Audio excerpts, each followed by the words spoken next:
आज बालसंस्कार, व्यसनमुक्ती व आध्यात्मिक विचारसरणी या विषयावर राज्यात व देशात आपल्या सुरू 6व्या वाणीतून आपले विचार प्रकट करणाऱ्या सुप्रसिद्ध व्याख्यानकर्त्या सेवानिवृत्त प्राचार्या सौभाग्यवती सुलभाताई पाटील मॅडम जळगावकर यांचं व्याख्यान आत्मामालिक संकुलाच्या विविध प्रांगणात वेगवेगळ्या सत्रात घेण्यात आला असून या व्याख्यानाचा लाभ संकुलातील सर्व विद्यार्थ्यांनी घेतला आहे। वसतिगृहातील हजारो मुले व मुली यावेळी उपस्थित होते।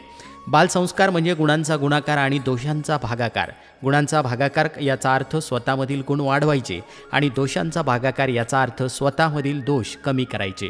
व्यसन म्हणजे एखादी अशी सवय की ज्यामुळे मोठ्या प्रमाणावर शारीरिक, मानसिक व सामाजिक त्रास होत असल्याची जाणीव होत असूनही त्यात बदल करणं शक्य होत नाही।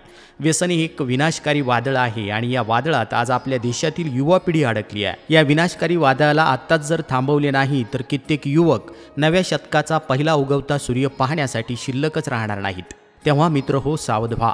सुलभाताई पाटील मॅडम यांनी आपल्या वाणीतून विद्यार्थ्यांना दृष्टांत देत बालसंस्कार कसे मिळतात, या वयामध्ये व्यसन का करू नये, व्यसन केल्यानं काय होतं याबाबत माहिती दिली।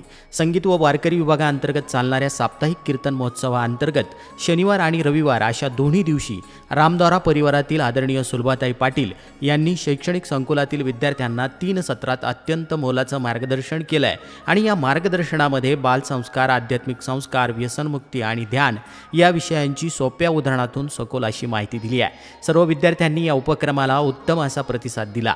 या कामी मुलांचे वसतिगृह व्यवस्थापक साईनाथजी वरपे सर आणि मुलींच्या व्यवस्थापिका पटेल माही मॅडम तसेच संगीत शिक्षक नारद सर, त्यांची टीम, हरिभक्तपरायण सूर्यवंशी महाराज, जाधव महाराज, रोहम महाराज व झोपे महाराज तसेच इतर सर्व घटकांनी यासाठी अथक मेहनत घेतली आहे। या उपक्रमाचं संस्थेचे अध्यक्ष माननीय श्रीमान नंदकुमारजी सूर्यवंशी साहेब यांनी कौतुक केलं असून या विद्यार्थी आणि आदरणीय सुलभाताई यांना पुढील वाटचालीस हार्दिक शुभेच्छा दिल्या आहेत। आत्मामालिक न्यूजसाठी संपादक सागर आहिरे, कोकम ठाण।